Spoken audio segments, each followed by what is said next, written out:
What is up? Hey, it is DJ Slivka with the Slivka Property Group with Keller Williams in Johnson City. That's a mouthful, but I wanted to introduce myself and let you guys know today we are talking about the cost of living, right? So you're watching this video, you're maybe thinking about moving to Tennessee in general, maybe my area, Northeast Tennessee in Johnson City, Kingsport, Bristol, Elizabeth and Greenville, Jonesboro, this whole area. And you're asking yourself, well, I live in one area, but I want to move to this place because I've seen pictures online. I watch your videos. It looks amazing, but I don't know how much it's going to cost me. Guess what? That's what this video is for. I am here to put everything out there to help you understand. Here's a little backstory. 6 years ago, my wife and I relocated here from in-state. We moved from a city inside the state of Tennessee, but we didn't do any research. It was a job-focused move. There wasn't any information like this out there. So that's why I'm trying to make these things, is to help you be an informed buyer and relocator to answer the questions you have already. So that's what we're going to talk about today. This video is going to be 2 parts. There's a lot of information, so we're going to break it down. In the first part, we are going to talk about commodities, utilities, a little bit about building a house, education, and everyone's favorite, taxes. So buckle up, here we go. This is going to be really interesting. All right, so the first thing we're going to talk about is the cost of food. If you are like me, you have a house full of kids. I have 4 kids ranging in ages from 10 and under, and food's a lot of our budget. And so that's a big key point. If you're looking to move here, you want to know, how much am I going to spend relative to what I'm spending right now? Is it more? Is it the same? Is it less? Well, I have good news for you. So average monthly grocery spending in Tennessee is 5% below the national average, right? So if you're coming from Illinois, you're coming from California, you're coming from Florida, these are the things that people are asking, which is, how much is it going to cost me to feed myself and my family, etc. And so that's what you need to know. It is less than where you're at right now on average. It is roughly $298 to $370 per person to eat every month. So let's break down those numbers. Of course, if you have a 1-year-old and you have a 16-year-old, it's going to be significantly different, right? If you're in a multi-generational household and the people in your house range in ages from 75 to 3, yeah, that number is going to be very different, but the goal of this is to let you know it's cheaper. That's what I want you to take home here. It's cheaper. So why is that? We're a lot closer to a lot of the, at least meat that is produced at not large places, but if you wanted to go to a local grocery store and buy something locally grown, we have our own ecosystem here. The biggest point I want to let you know, though, is why it's so much cheaper is it's just a lot cheaper to do business in Tennessee in general. That's why you see a lot of businesses coming here, fleeing from the other places they are to set up and do shop. And so there's a lot of grocery stores that open here. And I don't know the first thing about supply chain and grocery store items, but I just know when I read articles about what it costs to do business in certain states that y'all may be moving from and states that are here, it's really just a lot cheaper to run a business, from insurance, from business taxes, everything. That really dictates why it's 5% less every month per person to feed someone inside of Tennessee. All right, so the next commodity we're going to talk about is something probably everybody uses, maybe a little bit less now because of electric cars, but gasoline. So when you normally see gas prices across America, you see that Tennessee is ranked always in the bottom as far as how much it costs per a gallon of gasoline. Well, let's get into that as to why. If gas costs this much to produce, that's a flat rate, then why is it so much more in one state versus another? Well, because we are in the Southeast, we are closer to the refineries. Also, our gas tax is significantly less compared to the states that you are probably moving from or the areas that you're moving from. And so again, goes into the previous point we talked about, where it's just a lot easier to do business in Tennessee. The numbers show that we are traditionally 30 to 50% lower per gallon of gasoline. Now, you may think, well, that's not that much money. Think about how many miles you drove last year. Think about your gas mileage on your vehicle if you don't have an electric vehicle, and then put that together. So we've already talked about food is cheaper. We've talked about gasoline is cheaper. And now next we're going to talk about why utilities are, you guessed it, cheaper in Tennessee than the national average in places you may be moving from. All right, so first for utilities, we're going to talk about natural gas. So again, you guessed it, natural gas is cheaper than the national average here in Tennessee. Pricing wise, it's normally $20.44 per 1,000 cubic feet. So what does that mean to you, right? I don't think we buy gas when we look at our gas bill and say, wow, this is a lot per cubic 1,000 foot or something like that. The national average is about $24.50. So you could see the spread where we're at right there. We're below, which is what you need to know when you're planning your life. You're looking to move here, you want to plan your life. That is what we need to know. All right, the next commodity we're going to talk about is electricity. This is the bill that everyone that relocates here that I talk to. And just so you know, over the course of the last 4 years, I've helped over 170 families at the time of this filming, which is the beginning of 2026, buy or sell a home in our local area. So I have a lot of feedback from people like you that are looking to relocate. And when we get to the electricity bill and when we go under contract, we look at it and we go, you know, how much is the electricity bill per month?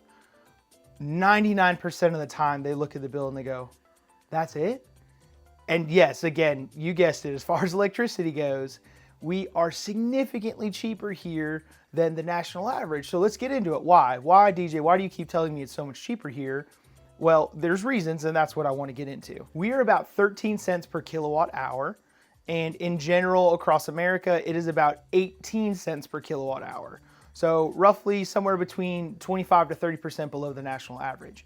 So why is that? Around Tennessee, where you're looking at, around my area, Northeast Tennessee, Johnson City, Kingsport, Bristol, we have the Tennessee Valley Authority dam system.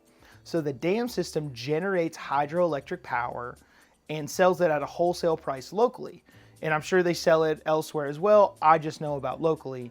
And I know my power bill is significantly lower compared to how many people I have in my home, how many times we adjust the air conditioner in the summer. And when I look at the bill and all my kids are running all the things that we want to do in the summer, the bill is not reflective of the national average as far as electricity goes. So I said it ranks low. Let's talk about how low Tennessee ranks in electric affordability. Second lowest in the nation. So what states does it rank ahead of? Basically all of the Southeast. Louisiana, Alabama, Georgia, North and South Carolina. We have cheaper electricity prices compared to the rest of those states. So why is that? We've talked about hydroelectric power, but TVA also goes and gets power from multiple different sources. So like nuclear power, they go and get natural gas power, and they also, like we talked about, hydroelectric power. Well, when you own the dams and you're not buying that from someone else, it's more cost effective to provide it because you're the one creating it. So that's a huge reason why Tennessee ranks so low when it comes to this. When it comes to electricity, because we create it here in state. The TVA is also a federal nonprofit, so that means they don't pay any sort of corporate taxes or shareholder dividends. So that means they create the cost, but they don't have to worry about shareholder value or any of those corporate things. So that means reduced savings for us Tennesseans and everyone else who uses their power. So some states, and maybe the state you're even moving from, have unregulated markets, right? There could be 6, 7, 8, 9, 10 different electric providers. So that creates competition, that creates marketing, and that creates more cost. Well, who pays the cost? The consumer. When you look at the TVA and the competition in the area, there is no competition. So you may see that and go, oh my gosh, they could just set their prices and you pay whatever they say. That's not how it works. Because they are a federal nonprofit, they are set up as a cost basis for what it costs to create the energy plus a reasonable return. So again, that is the reason why it keeps these prices so low. Okay, so let's talk about internet and broadband. There's really not much to this one. I do want to let you know we're about average. So the general bill for around here for fast, high-speed internet is about $70 per month, right? So it gets you really good access to internet, it gets you really good speeds, and it gets you everything you need. If you're working from home, you're streaming, you're gaming, whatever you need, that's how much it's going to cost you, and that's about the national average. All right, so we've talked about food, cheaper. We've talked about electricity, cheaper. We've talked about gas, cheaper. Now we're going to talk about water. This one is relatively average, okay? So there's really no movement here.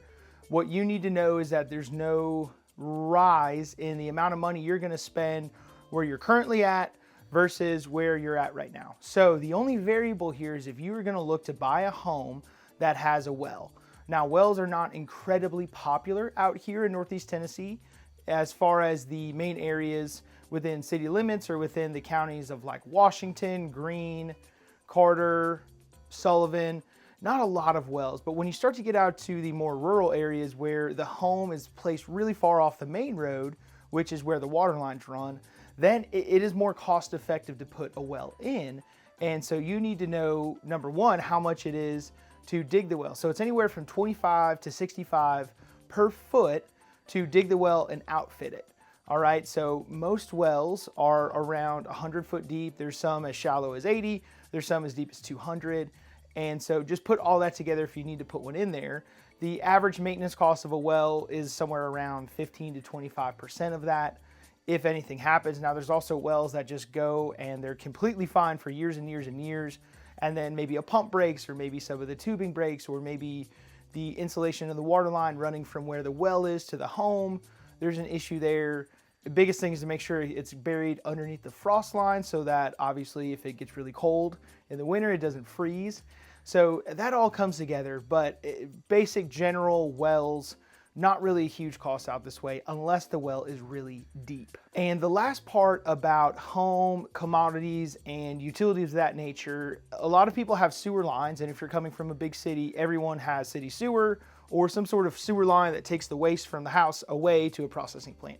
Well, if you buy a house where, and this may be a newsflash to you, but a lot of the homes out here are in a hilly or rolling slope like environment. Well, if the road's here and the home's here, how are we gonna get the waste up there, right? So a lot of homes are on septic. Not uncommon, that's gonna happen around here. I would say probably half of the buyers I helped 37 buyers in 2025. I would say about half had a septic tank. And so that doesn't need to scare you. What should scare you is if you do a home inspection and the septic is not good. And so there is some cost associated with having a septic system. The biggest thing is pumping it out, and I'm gonna point you and direct you to a septic professional that can help you understand when and what duration that needs to happen. But from the people I've talked to that I refer business to, primarily if it's working and you're not seeing any issues, you don't really need to pump it every year or every month or anything like that whatsoever. And then of course the biggest thing is don't flush the wipes.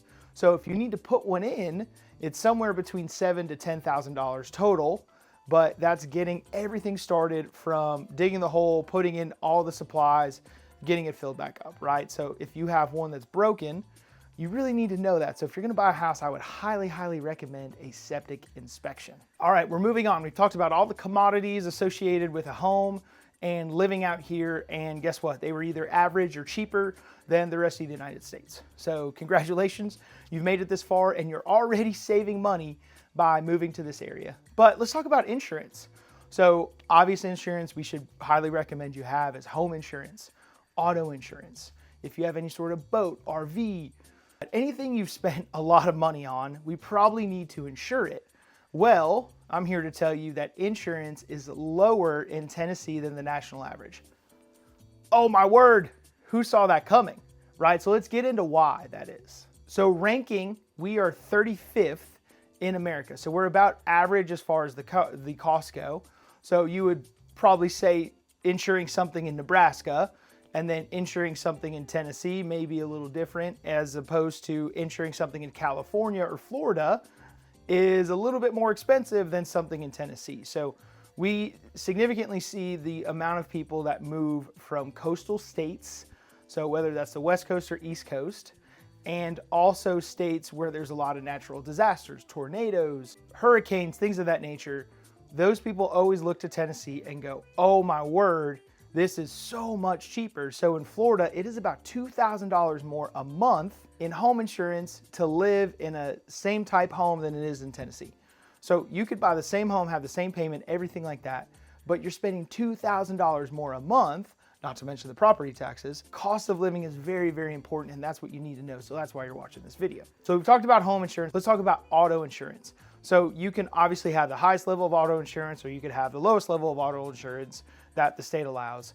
We are significantly below the national average in both in those regards. So again, cost of living here, we keep hitting the fact that it is much lower in Tennessee than the rest of the United States. So insurance, we didn't really need to spend a lot of time on. There's not a lot that goes into it other than home, auto, boat, RV. Those are about average. And then when we get to auto, it's significantly below the national average. So that's what we need to know. Cost of living there is going to be about the same, if not lower. So let's also now talk about education.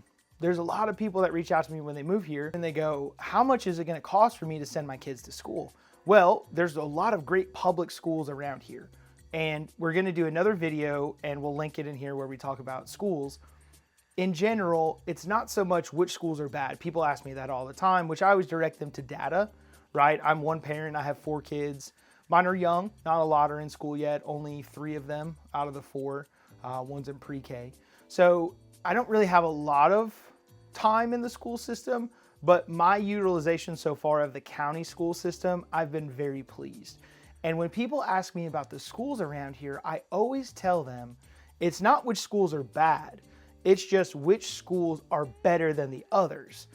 If you look up some of the schools around here, you're going to see articles about how great they score, about what the kids are doing, about how the teachers are spotlighted.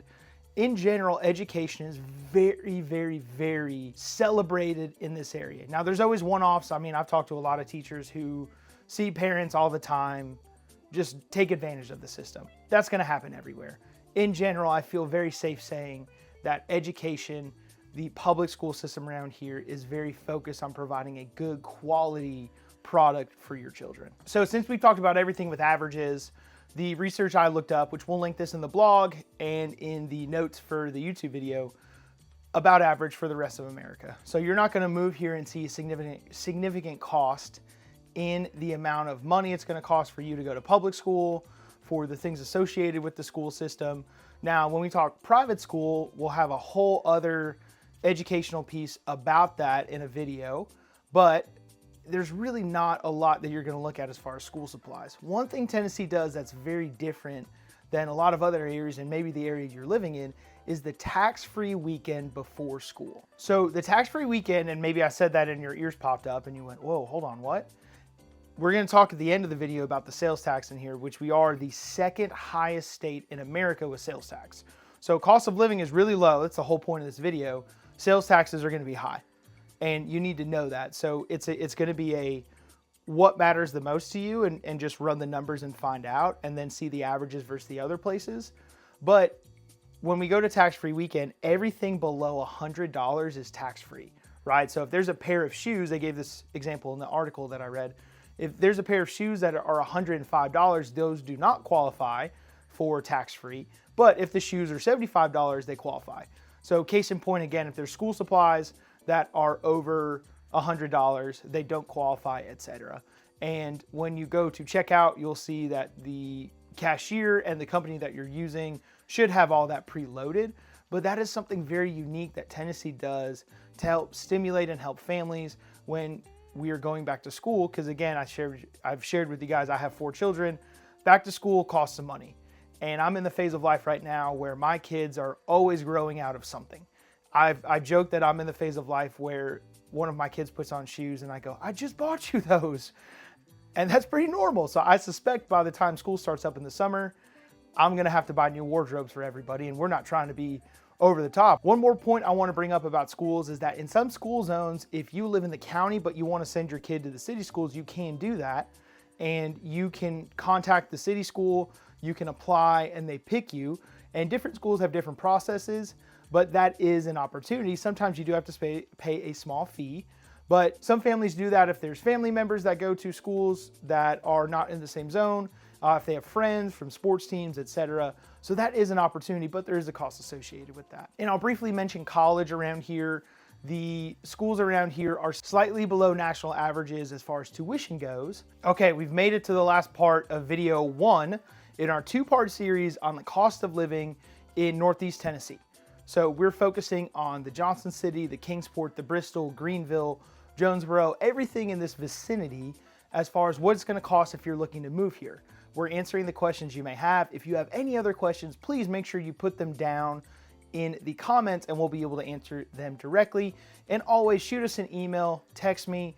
I would love to answer your questions if you're looking to move here, or in general if you have questions about anything. So when people earn income, they have jobs. A lot of places you may be moving from, there's state income tax. I have great news for you. There is no state income tax here in Tennessee. Tennessee is one of a handful of states that don't have that. Spoiler alert though, we do make up for it some way, because how can you have this beautiful state? How can you have all these things without having some sort of income source? And so the sales tax is where that comes in. And that is just something we're gonna have to look at. So now it's not something that our sales tax is 50% and it's being moved around, but our sales tax is about 9.5%. If you look at places around our neighboring states, some are 4, 5, 6%. So the change there is about 3% to 5%. So overall, what is the tax burden you're going to look at if you're looking to move here? If you had to guess, would it be 30th? Would it be second, meaning that is the second biggest burden, the 30th biggest burden, the 40th? Well, I have great news. It's 46 out of 50, the overall tax burden. So taking into effect no income tax, property tax, and sales tax, even though ours is the second highest in the United States, we still are 46 out of 50 when it comes to the tax burden. So property taxes, obviously I'm a realtor, property taxes come up quite a bit. Everyone, when we talk about, oh wow, well, I'm gonna buy this house in cash, how much is my tax burden per year? Now, if you're gonna buy in the county, you only have county taxes. If you're gonna buy in the city, you're gonna also pay county and city taxes. So that's something to keep into account. But when we are looking at these things and I'm talking to my buyers, they look at this and go, oh my word, you're sure that these are the taxes? There's not another number in front of that. There's not an extra $10,000. The answer is no. Our tax burden is very, very low around here. And so that's what I really want to communicate is the cost of living here is going to be adjusted versus where you're coming from, right? Now, there may be some things that you're like, wow, this was way cheaper there, or it wasn't as hard to get these things. And that may happen, but overall, the points I'm making is that the cost of living is a lot lower in Northeast Tennessee, and we have stats to prove that. So we looked at 4 different counties around here. Sullivan County, which houses Piney Flats, Kingsport, Bristol, Carter County, which houses Elizabethton, Washington County, which covers Johnson City and Jonesboro, and Unicoi County, which houses Irwin. The highest property tax in all of these counties is $1,269 on average per home. Now, of course, that goes a lot into the assessed value of the home and how much land you have, etc. But think of your property tax. Our average price point around here is around $300,000. The taxes associated with that on average are about $1,269 in Washington County. And then the lowest bracket was in Unicoi County, and those were just a little bit over $500. So we've talked a lot about taxes. Sales tax, we're not gonna hide behind it, is second highest in the United States. It is significantly lower. The cost of living is significantly lower than most of the areas that you're gonna move from. So why is that, right? So your property tax is gonna be significantly lower than the rest of the United States, and there's no state income tax. So that's why the burden is 46 out of 50. So yes, that is a trade-off, and the sales tax has a lot to do with your habits, your spending, the amount of people you have in your household, etc. And that does need to be acknowledged. But sometimes people hear that and go, oh my gosh, I can't afford that. Well, the question may be, can you afford to continue to live in a place where your property tax continues to go up, your sales tax on your items continue to go up, your personal property tax on your vehicles continue to go up, and the state income tax continues to go up? That's a trade-off. That's what you need to know. Overall, the cost of living here is lower. That was the message of this video. So what I want you to know is this is part 1 of a 2-part series. Okay, so next video, we're gonna talk about a bunch of additional things where cost of living is reflected. Things like housing, that's big, obviously I'm a realtor. Things like items for your kids, any sort of hidden costs out there, and also the grid around here. So cell phones, getting a little bit more about internet and connectivity, everything associated with that. Y'all, thanks for sticking around. I am DJ with the Slivka Property Group with KW Johnson City.